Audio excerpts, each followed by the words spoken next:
कैमत गुजारा कर रहे हैं जनाब। और की काम होना है, असं गुजारे कर रहे हैं इधर जमीन पर बह के।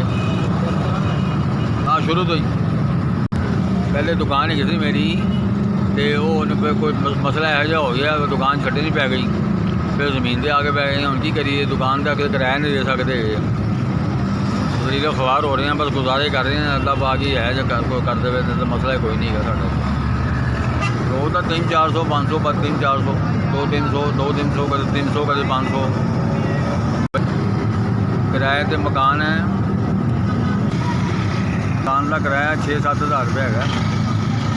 गरीब आदमी हाँ मैं, किराया जरा बच्चे करते हैं, काम शाम करते हैं, तो किराया से दे छड़ते हैं। मैं तो ज़मीन पर बैठे हैं, वैसे ही गुजारा हो रहा, अल्लाह पाक करता पे तो बह के की पूरी पैनी है, बस गुजारा करने पे हैं। हालात ऐसे नहीं है, सानू पता की हालात ने अजकल, कारोबार तो है ही कोई ना कि अपने औलाद के हाथ बुलावा। मैं तो सारी जिंदगी मेहनत की है बह के, तो हूँ भी अल्लाह की मेहरबानी मेहनत ही करने पे हैं। थोड़ी करिए बहुती करिए कर ली दी है, रोज़ थोड़ी बहुत दे ही देना मेरा मालिक। मैं औलाद अगे हाथ नहीं करता, अपनी मेहनत करके मैं खाना, तो बारा गुजारा करने पे अल्लाह पाक मेहरबानी।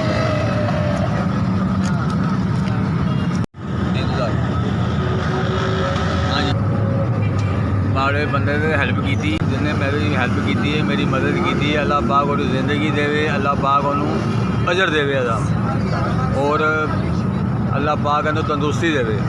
जिस बंदे ने मेरी मदद की है और मैं बहुत शुक्रगुजार हाँ, बहुत शुक्रिया, बहुत मेहरबानी भी। ऐसी बड़ी मेहरबानी जिन्हें मैं 3000 रुपये भेजे।